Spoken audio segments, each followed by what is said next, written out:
Hey there, everyone. How are you doing? Great to see you guys. Hey, Hey, everybody. hey, Christian. Good to see you guys. Walter, Hey, Tom, I don't know hey you, but I guess everyone. we'll get to know each other in a minute, hour, and 15 minutes. And soon we have Yeah, thousands of people watching us, if not tens I of don't know if thousands. it's I'm not sure. Is it just me or like the screen doesn't appear very clear? Like uh, the fonts are a bit broken. Yeah, so Yeah, it's the that's a little same. bit. Yeah. Okay. Cool. Looks We're like gonna have to roll. We're gonna I'm have sure we're sharp gonna corrections. we're gonna survive it. Yeah, But great to be on again. Great to be with you guys. Great to be with Patrick again. We had a blast last time, and Christian, great to have you here on as a partner on this. It's amazing. yeah. And Salmon, good to Well, this meet is you. when the We dog. never met before. This is when we need the Hey, my dog, actually. pleasure. Have you met Hiba before? No, so All no. right. So Who where who are will you that be? signing in from? Okay. Cool. Okay, very good. So it looks like we. All right, great.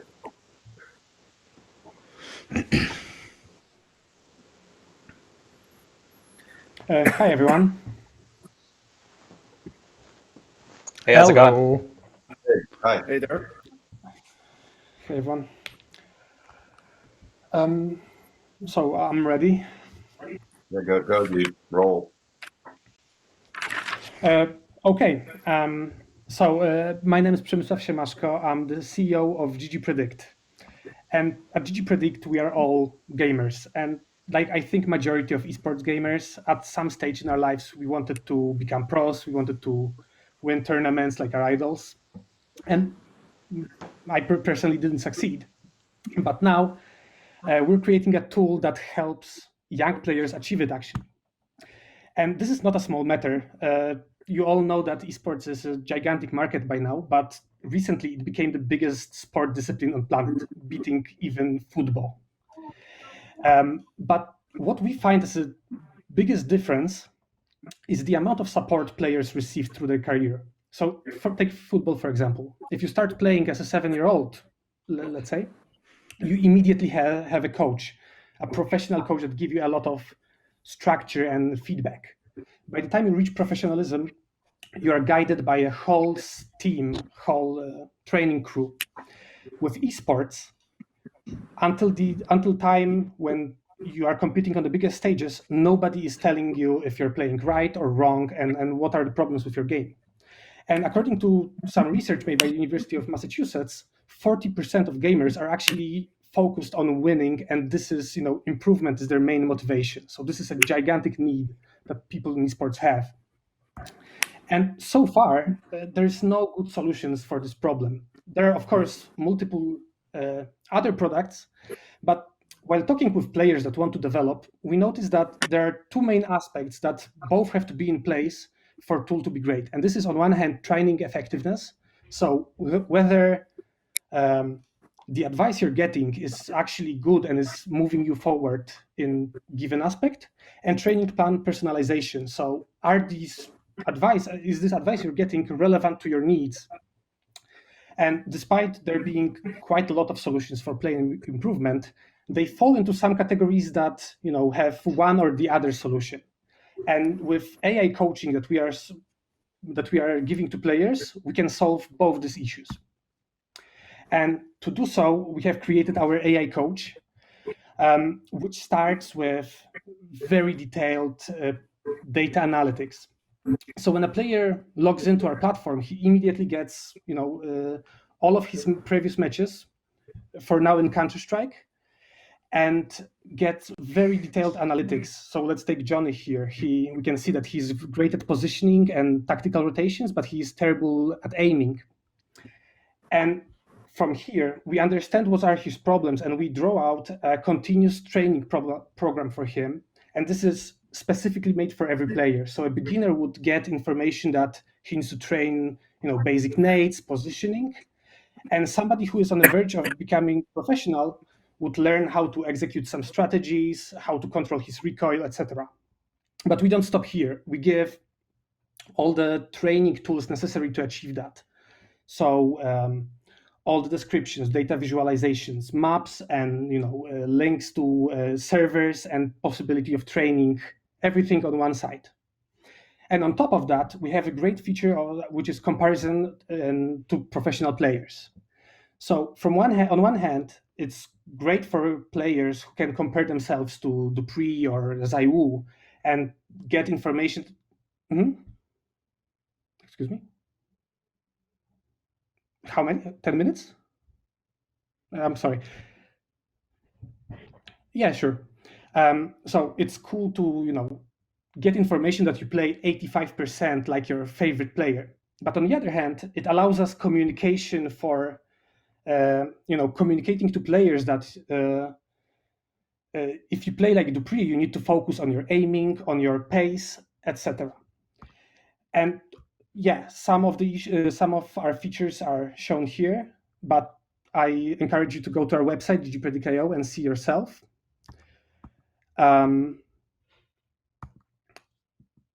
Yeah. And everything that I've shown you here is very simple and seamless for players that are entering our website. But behind the scenes, there's extremely complex machinery that makes this all work. And it all starts with the data extraction methods that we have came up with. So as we are able to intercept all communications between player and the server, we know absolutely everything that happens in game, down to very mouse movement or button pressed.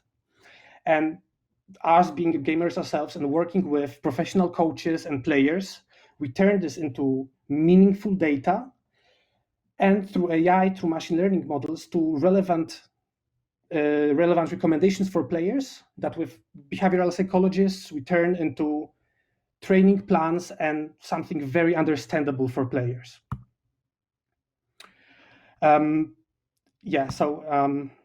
And recently we have started our beta tests just a month ago, and over this month we got already over 1,000 registered users.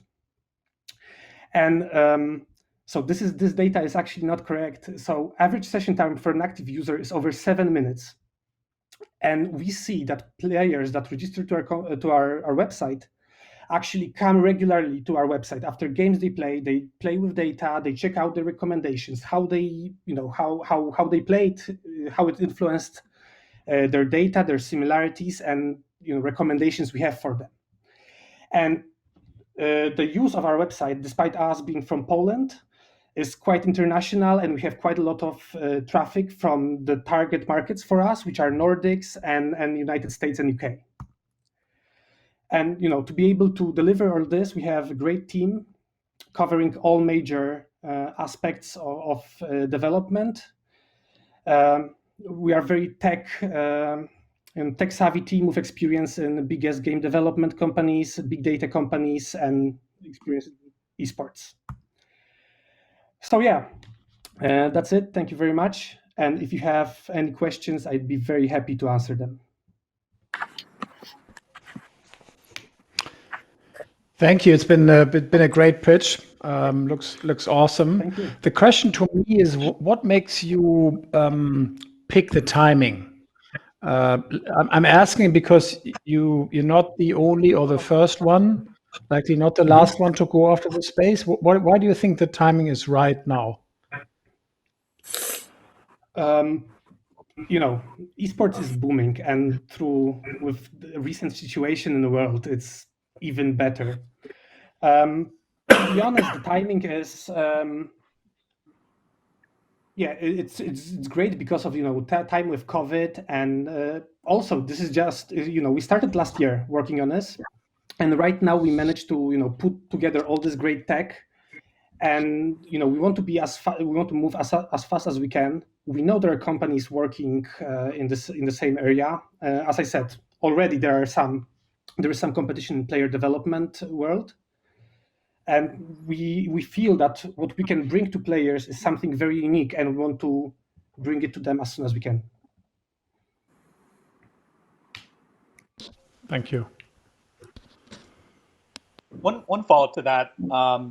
just around kind of the personalized training programs. Is all of that being done through AI, or is there some human element to this that's required in terms of tailoring programs, or is anybody looking at the data to say this person needs to do this training program, this person needs to go more towards this? And do you see a need for that at all when you scale? So nothing is done by humans at this stage. So when we prepare data and when we write recommendations or when we create the product, obviously we are programming it. But if you would register to our website, to GG Predict AI Coach, your demos are uploaded automatically. Everything is automatically analyzed, and there is full automation of everything we do. And that's the reason why we have great scalability, and we feel that this is one of the biggest advantages we have, is that we give very personalized advice to anyone, and at the same time it takes us a couple of seconds of machine time, so we have infinite scalability in terms of amount of users we can handle and virtually no unit costs. Do you sorry, man. No, go ahead. No problem. Great presentation. Couple sort of related questions. One is, are you capturing any data outside of the data you're getting from the game play? Sleep or nutrition or biometrics at all? No, we purposely decided not to do it. Okay. Because we want to provide, so we know there are companies that do so, but we wanted to create a tool that is complete and provides full value to any player, and in terms of pricing and availability, is there for any player. So it doesn't matter if you're 12 years old or 25 and preparing for major. We want it to be ready right there for anyone. So we are focusing on game mechanics, decision made in game, and only using that. Perhaps in the future we will think of expanding there, but right now we see there is a lot of improvement and a lot of value for players in the game data itself. Okay, great. So it's a question. Firstly, great deck, great pitch. Congrats on that. So I sorry if I missed out on that. So I know you mentioned Counter-Strike during your pitch. So is this specific to certain games, or do you have to collaborate with certain games to for the whole training program to work, or how do you do that? So technologically, we can extract data from basically any game without cooperating with anyone, just from how the game operates and from demo files or whatever they are called in different games. However, we decided to start with Counter-Strike. We believe this is a good choice because the scene, the community is very mature. There are multiple tournaments, and we think there is highest percentage of players that are actually playing more competitively. That's why we started with Counter-Strike, and we want to focus and go game by game instead of spreading ourselves, and we want to get focused. That's why we started with CSGO.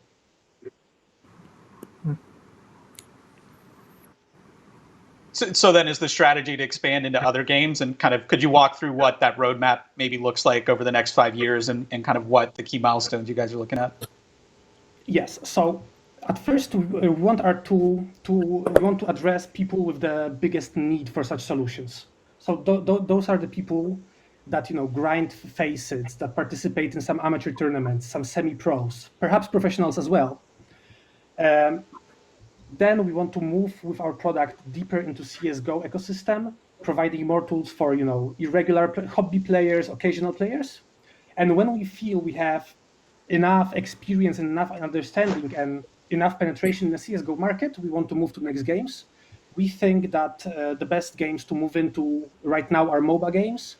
So we will go to Dota 2 and League of Legends.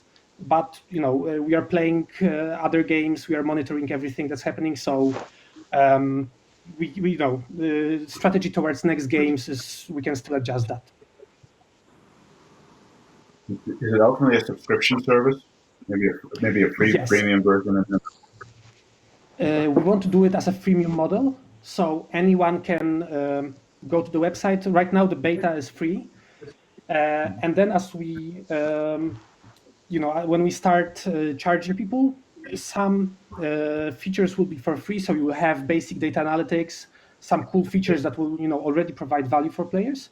But to have the whole coaching experience and whole solution available to you, we'll offer it in a subscription basis. So from our deep dives and from the talks we had with gamers, we think $10 a month is a appropriate price. But of course, we will be adjusting that as well. Okay, great. Thank you. Thank you. Thank you. Cool. Thank you. Good luck Thank you very much. and have fun. Yeah, enjoyed it.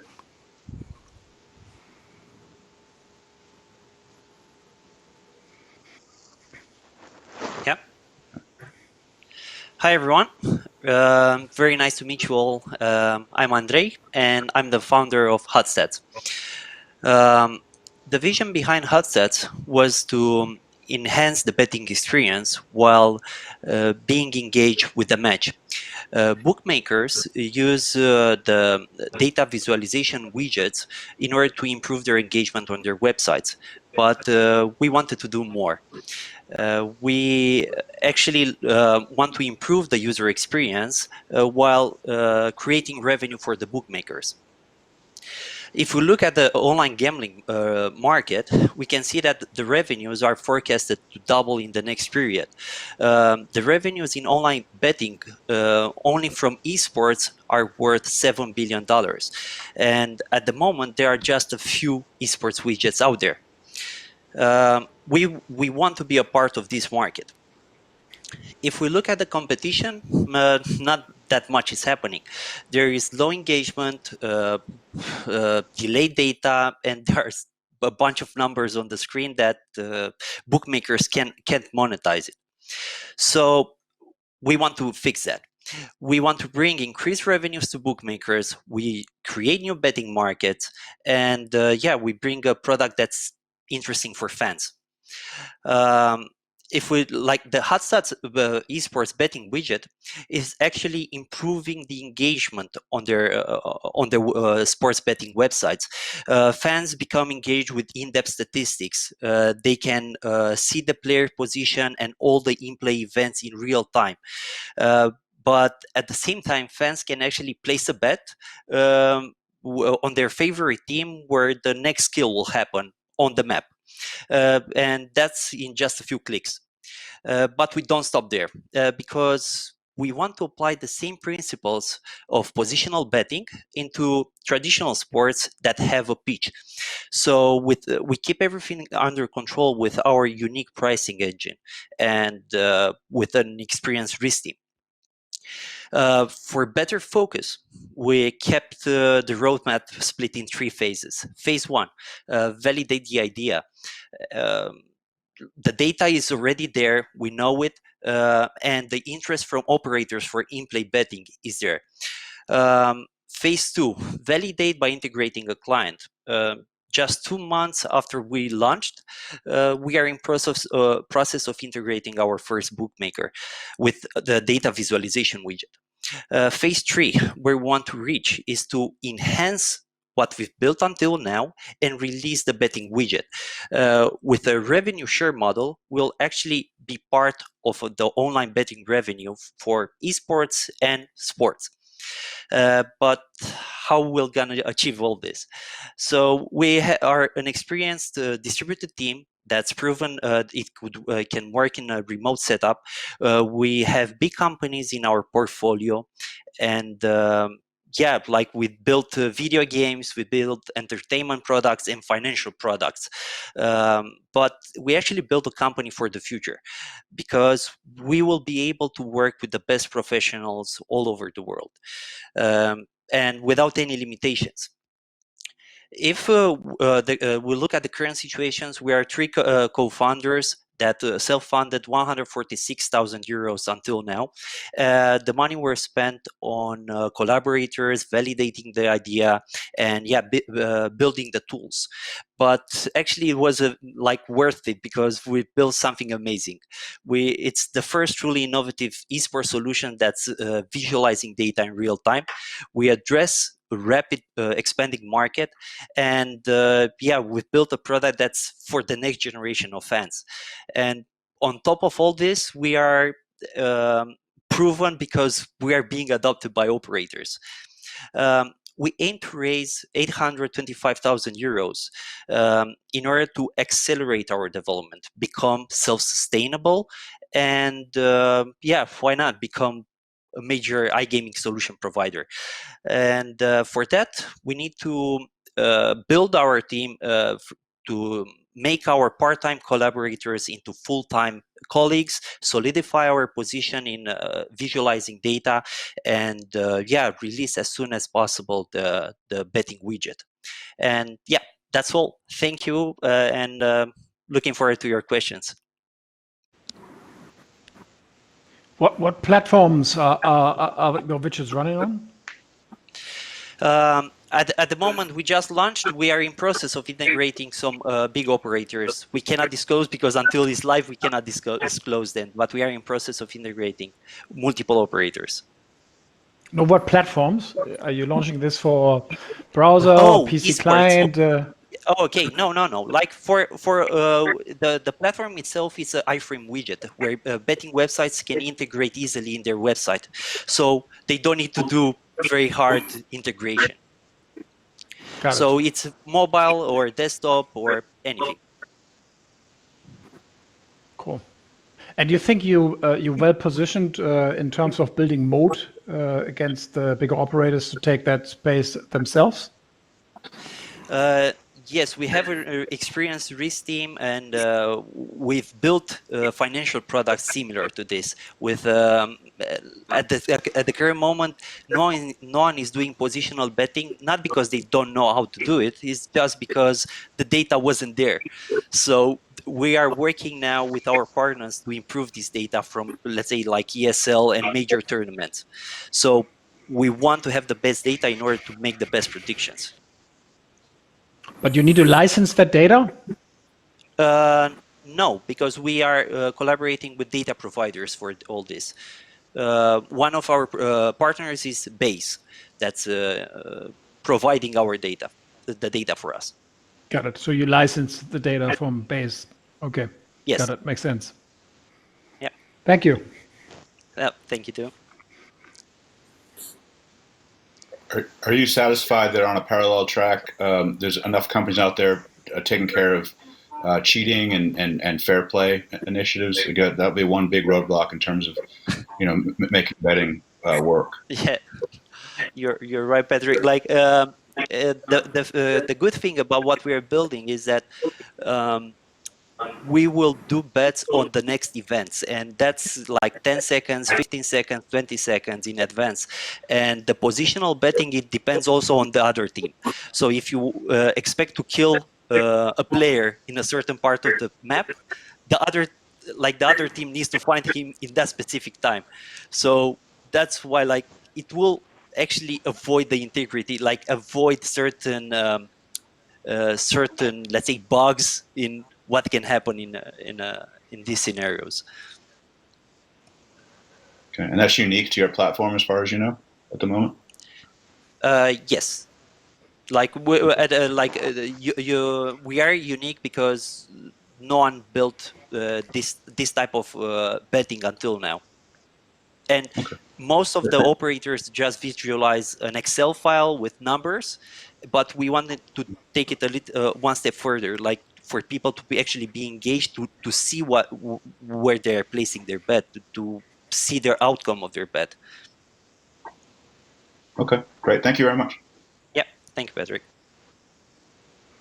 I guess building on Malta's question a little bit, kind of what's your perspective around, say, some of the bigger gambling companies, for instance, in the US, like a Penn National or a DraftKings, that's actively looking at how they can get more involved in the esports space to them just maybe looking at building something internally or doing some acquisitions, or essentially how do you see that competitive dynamic, and where do you see ways to work with those types of companies, or do you see them as possible major competitors moving down the line as they start to get more and more involved? Yeah, major companies like that, we already talked a few of them. Major companies don't build products that easily because it's hard to like to innovate in a big company. But honestly, the competition is there. We are willing to work with parties like that. Because it's in their own interest to have a team that's doing only this and not having internally. They can have exclusivity if the deal is right for us, definitely. So we can collaborate, but considering the competition that, yeah, they can build it on their own, it's isn't that what a business is? Like, everyone can build what you are doing, but do they have the same vision as we do? Do they know the entire roadmap where they want to reach? That's the question. More like, I believe our dedication and our knowledge in this field will actually prove give us the upper hand on this part. Got it. Thank you. Yeah. Thank you, Christian.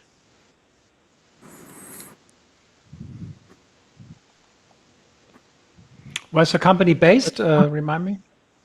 We are in Netherlands. At the moment, we are based in Netherlands. But we work in a distributed remote way, like, because we have people like our sales team, we have it in Romania. We have risk in Malta. We have data scientists in Romania. We have developers in Serbia, Ireland, and Bulgaria. So we are working in a remote setup in order to be more agile, let's say. Got it. And yeah, do you have to be fully regulated? Or you leave that with platforms? The platforms need to be regulated because we only provide the pricing, and we will also supply a back office where they can control the odds on their own with their own trading teams. Understood. Great, thank you. Okay. What's the business model? That's rev share or? Yes, a rev share from the GGR that's going through the betting widget. So the betting widget is placed instead of the visualization widget that already bookmakers have, and all the revenue that's generated, we get a share of that. Got it. I agree with Christian. The defensibility would be my biggest worry here, I'd say. Yeah. Yes. When do you plan to be able to announce your? Oh, sorry, Andre. Yes. Sorry. No. Sorry, Patrick. Yeah. You go. I was just wondering when you're going to be able to announce this first integration. What do you think? In, let's say, 1 month max. Until end of this year, we'll have like our first client in, and at the same time, we are in talks with multiple big operators about only the visualization, not the betting, because regarding the betting, we already talked to them in the past. We know they're interested. Some of them ask for exclusivity. So for that one, we need to develop and to make it right, because you cannot fail with the pricing. So that's why that one takes a little bit longer to develop. Okay. Just a quick question, Andre. Firstly, great concept. Are you targeting any specific market? No. Like, we are talking with people, like with operators worldwide. We're not targeting a specific market in this case. And what languages do you plan to have the platform in? We created with we are creating now the multi-language support, and we'll have it live somewhere next week. So we can work with any type of language in the widget, because it's a, how to say, like, the solution is very easy to be integrated, so also to be translated, because it's more visual than localized with the text.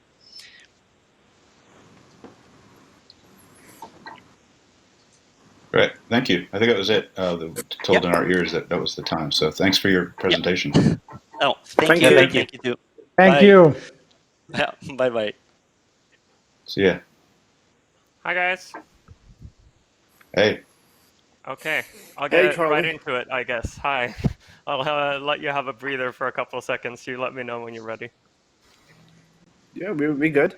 ready? Okay? Cool. Yeah, we're good. Okay, Go. awesome. So, hi, everyone, and thank you for having us. My name is Charlie Olin, and I'm the CEO at Focus. We were a Swedish BCI company founded back in 2002. So a bit of background, we were one of the first companies to develop commercial EEG products when we initially launched Mindball Game.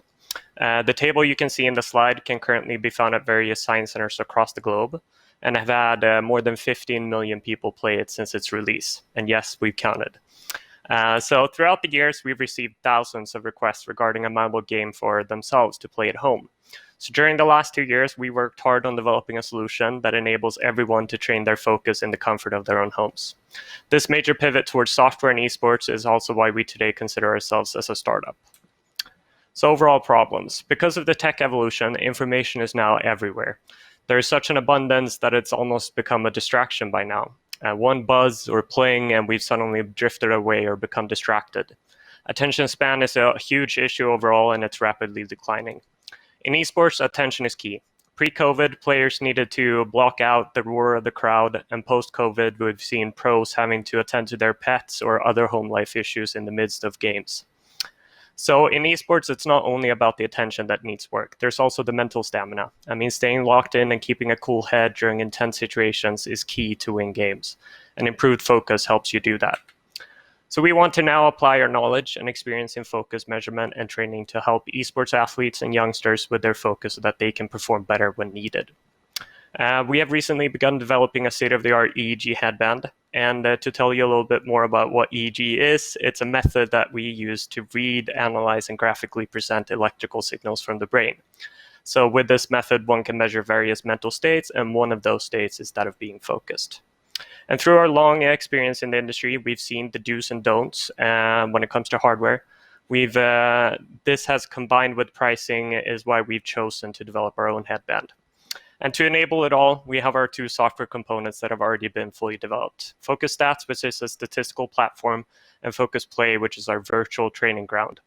Combined, these tools allow users to become aware of, understand, and also train their focus. So let me walk you through how that typically works. So first, one connects the headband to the computer via Bluetooth. Then you launch the game you play. We currently support League, CSGO, and Dota 2 with more games to come. What is happening then while you play is that we are recording your focus and connecting it to in-game events. This can either be shown to you via our live graph, as you can see here, or you can analyze the data afterwards you finish playing. So in the platform, once done, you can browse around and view past sessions or also use our training programs. And this is where our own software game comes into play. Within the platform, there's the opportunity to train your focus in this game that we call Focus Play. It's a racing game where you control a ball through a track with your focus only, and you can learn how to obtain, retain, and regain your focus. So who is it that's behind all of this? We're a small but capable team of 4. Our founder and previous CEO, Bitanel, has throughout the years gained an unmatched experience within the commercial EEG industry.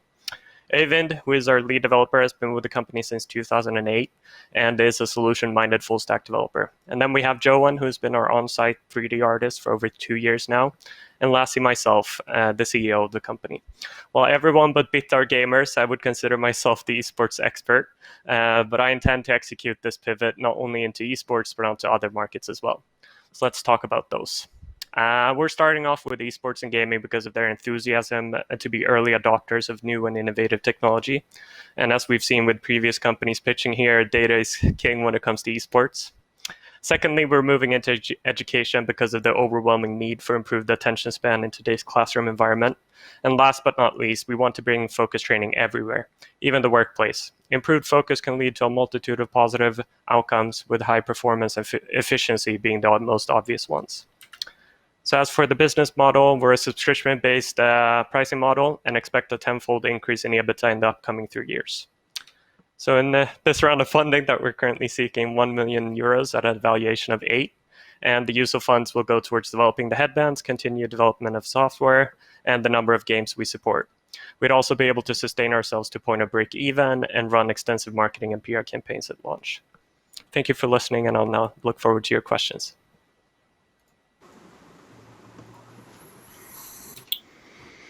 Cool. This is awesome stuff. So the headband something which is a proprietary technology of your company, or is it a standard piece of hardware, so to say? Yeah, so it's not proprietary technology in any way. The technology is out there for most people to, I guess, use. What we have is the experience in how to interpret brainwaves, and that comes in the algorithm. So the hardware itself, we're not doing necessarily anything unique. We'd rather compiling the components in a much cheaper way than current competitors out there. Interesting. And how do you go about measuring deep brainwaves? I mean, with that equipment, you can only grab the superficial brainwaves. Yeah, that's correct. The big helmets that you could see at medical clinics are, of course, much more accurate in what they measure, and they can measure a lot more than just focus. But through our experience, we've managed to basically trigger our algorithm so that it becomes as accurate as possible. And we have several scientists and neuroscientists on board that have helped us do so. Okay, thank you. Charlie, I think in terms of the headband, with multi. Sorry, go ahead, Patrick. You go. No, dude, you first. Age. So age in terms before of beauty. Come on. So in terms of the headband, I guess the first question would just be around what kind of health regulations are out there in terms of the use of this. Are there steps you had to go through from that perspective in terms of strapping that to somebody's head? I mean, if I didn't make it clear, we're not necessarily at a finished stage when it comes to the headband, so we haven't necessarily reached that process yet. However, we are partnering with experienced organizations and developers in manufacturing the headband. So when those times come when we do have to go through any type of regulation or measure the safety of our product, we're well prepared. Okay. Yeah. And then you mentioned it was going to be a subscription model. Is that going to include the headband, or would it be you buy the headband and then the subscription is separate? Yeah, so that's maybe one of the things that I didn't get to go into too much into detail when it's only 5 minutes, but it's different depending on whether or not you're an esports organization or if you're the end user. The headband separately because it's too much to include in a low pricing subscription model. Whilst for the teams, we can have it in a more one-stop shop type experience where everything is included within the subscription model. Got it. Thank you. No worries. Thank you.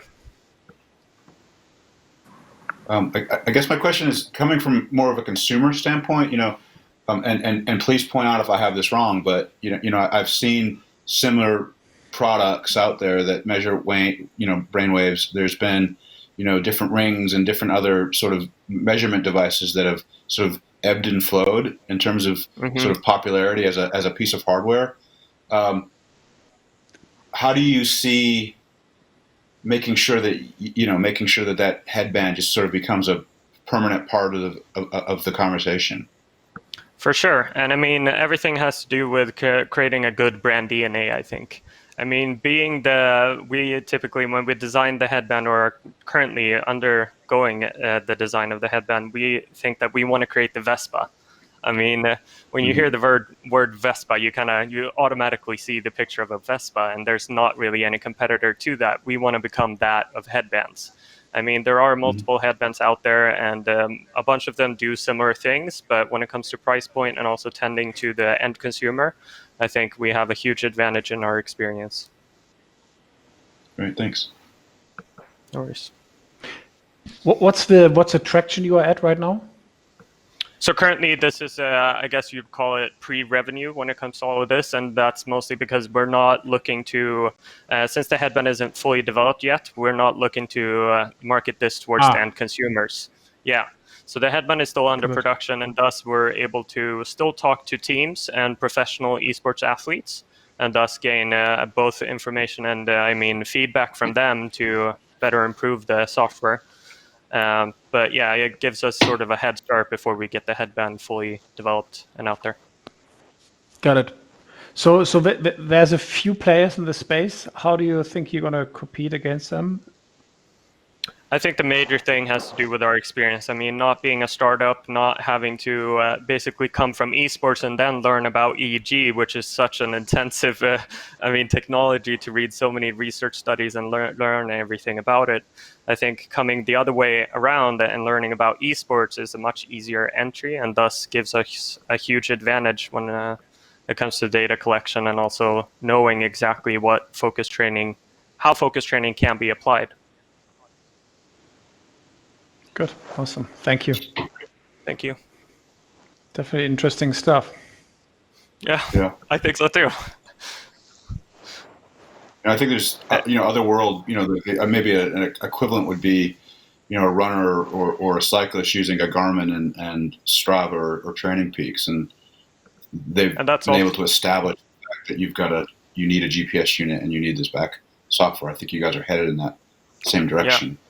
And that's also one of the things that we've definitely not excluded. We want to enable, any type of biometrics that you could from smartwatches and Garmin's, as you talked about, in the future, and include that with the statistics of focus, and then you get more of a complete biometrics platform for all types of statistics. That's great. Awesome. Any more questions? No? No, thank you. It's been a great pitch. Thank you, Charlie. Thank you so well much. Prepared and well run. Thank you so much, Charlie. Thank you. Yeah. Good guy, huh? Mm-hmm. Yeah. It was good. This is our break. Yeah, it's a break a little bit. No, I like the energy and the way he read about it. Good. Good selling. Good selling. Mm-hmm. Yeah. Especially in a situation like this, I have no idea if people think I'm funny or not. So I can only imagine what it's like to, present. It's hard to present. Yeah, totally. Maybe Patrick, you have this brain strap already under your cap, right? I had, it's the reason I asked my question is because one of my business partners, I don't even remember which one it is, but he came into the office one day. This is the good old days when we were going to the office with this white thing around his head, and I'm like, what the hell is that? And he's like, oh, it's this brain thing. It's really great. It's only $99, and so they had me for the 5 minutes it takes to put in my credit card, and I got my thing and I wore it a couple times, and I think it's in the drawer over there, but I. Oh, you're still listening. You're great. It was great. Your product's great.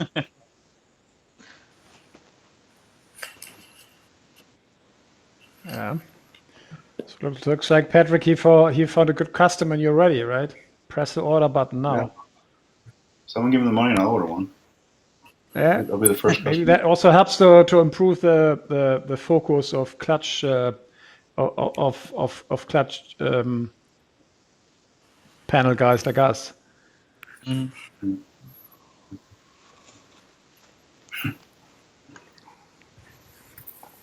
Hey there. Yeah, I just don't see. Are we live here?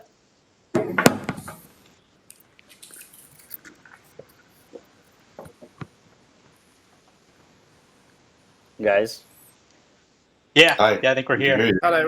Yeah. Sorry, I just don't see your faces. It's good. Sorry. Okay. Hello, everyone. Yeah, my name is Fedor, and I'm the CEO and founder at Flexer. Flexer is a clip sharing platform that allows gamers to automatically capture, edit, and share the best moments in any game. Here's a short clip of how it works. James, please.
We're live again.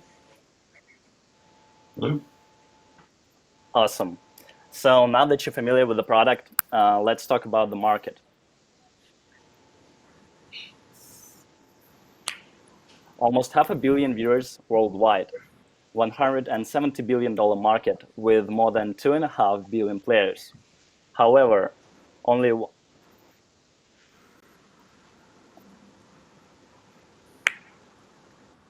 sorry. James, can you just click it manually, please? I don't know, my control is messing it up just one by one. The next slide. Thank you. However, only 1 out of 700 gamers create gaming content. And here's why. The next slide, please. Before Flexer, if you wanted to make a cool gaming clip, you had to go through hell. First, you had to record it with one program, then edit it with another program, and then publish to social media. With Flexer, you can record, edit, and publish clips without leaving the platform. Next slide, please. This is the reason why in only 5 months, we were able to reach over 10,000 daily published clips. The next slide. We started Flexer in May. Shortly after, raised a small $1 million seed round, and now we have 115,000 monthly active users. Next slide, please. We have a team of 20 people, including my co-founders, Eugene, who used to be a head of technologies at the largest telecom operator, MTS, Andrew, who used to be a product manager at Intel and Red Bull, then co-founded Zenmol, which was acquired for $12 million by Vital, and our advisors, Alex, who used to be a captain of Virtus Pro and then a general manager of Virtus Pro for 10 years, and Yuri, who is a co-founder and CEO at Overwolf, the largest esports developers platform with over 10 million monthly active users. That's all for today. Thank you.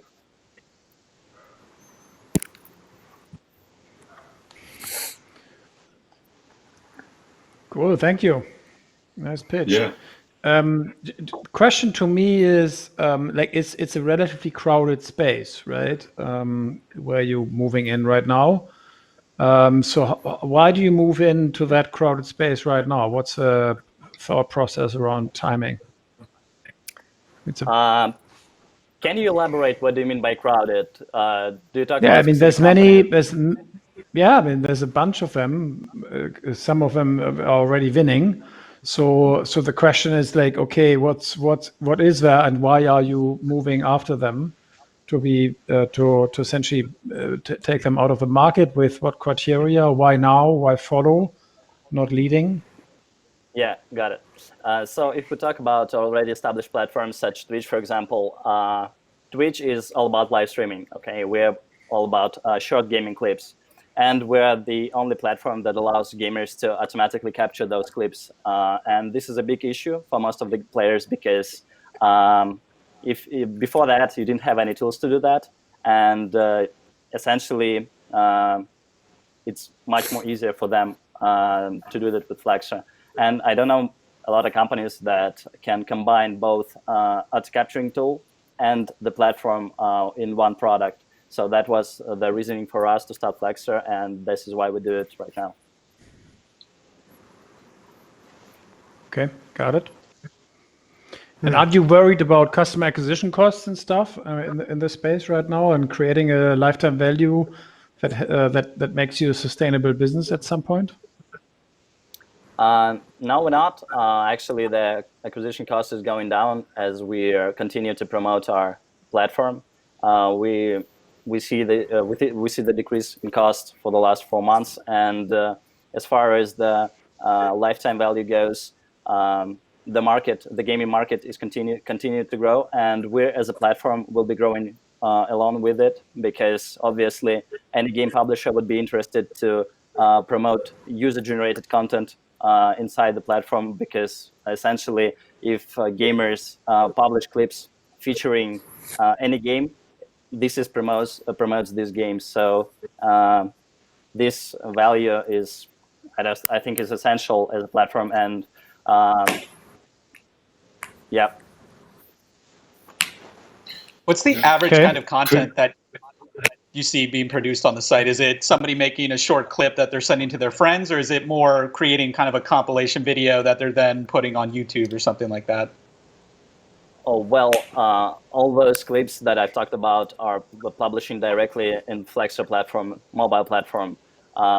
That's the main goal for us. We don't want them to kind of publish this content outside the platform, because essentially what we want to do with Flexor is to kind of be the first advertising platform for game publishers, because now they are forced to use YouTube and Twitch, and this is not the best channels of acquisition, because in YouTube you can promote natively games, and with Flexor you absolutely can, because all you see inside the platform are gaming clips, and any ad featuring game would be would be a perfect fit for us.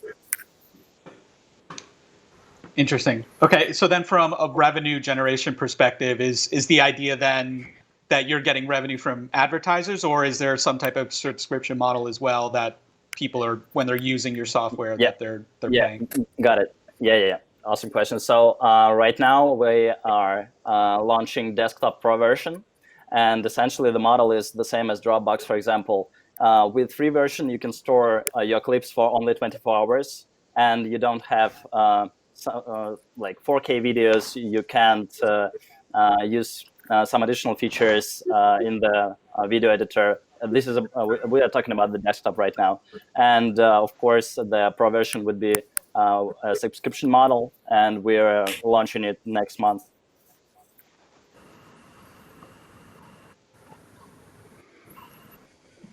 Thanks. So maybe my last question around that. Oh, sorry, Christian. Sorry, Patrick.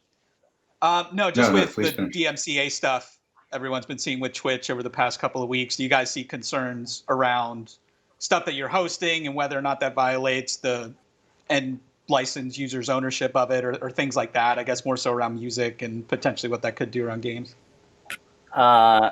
So yeah, this is a two-part question. First of all, let me tell you about the music. We are right now working on the integration with license-free music provider. He's one of the greatest, so we won't have any unlicensed music. So that's not a risk that we're going to have. The second one is about about the ownership of the content. The thing is, of course, we have all the agreements in place. So when users post anything on a platform, they automatically agree that we can use this video the way we wanted to use it. And in terms of publishers, of course, they only happy because the game promotes that they promote the game. So this is what win-win for everybody. Got it. Thank you. That was my question, actually, DMCA. But so another one. If you guys are growing your market share, and there's other people in the space that are winning, as Malte says, what's going to keep them from sort of reverse engineering into what you're doing? How do you beat them there? Well, how do you beat TikTok? You won't beat TikTok. The thing is, it's not about features and benefits. It's about value for customers. And we're not only software and like software engineers. We're all about delivering the best values for the customer, and we know why the customer chooses us. So I think it's all about customer experience versus reverse engineering the product. Nobody essentially stopping them from doing the same thing. Understood. So just one question I've got. So you're targeting the existing customers which are on other platforms. What's your strategy to get them? Do you mean how do we acquire customers at the moment? Yeah, how do you acquire customers to move to your platform? Well, that's kind of easy. You just kind of pick a lot of channels, Facebook, TikTok, Google Ads, YouTube, and Snapchat. And then you just kind of track what's going best, like what's the conversion rate for each channel, what's kind of the cost for each channel, and then you just invest more money in the channel that grows the best. That's it.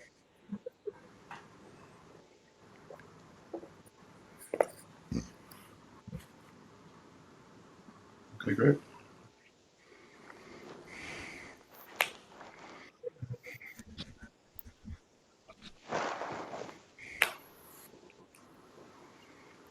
Yeah, thanks, Fedor. Thank you. It was a great presentation. Yeah, thanks Yeah, for the thank you. pitch.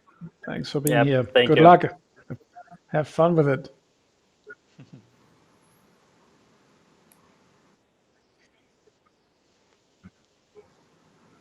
Okay.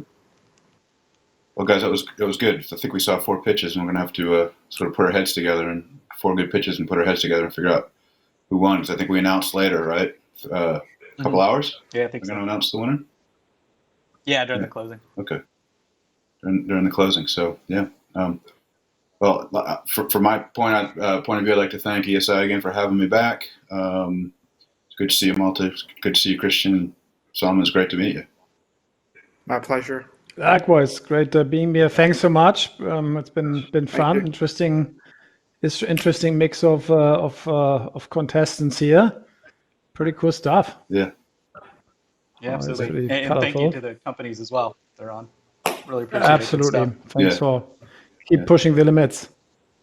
Yeah, great meeting Yep, you guys. Thanks absolutely. a lot. Thank you.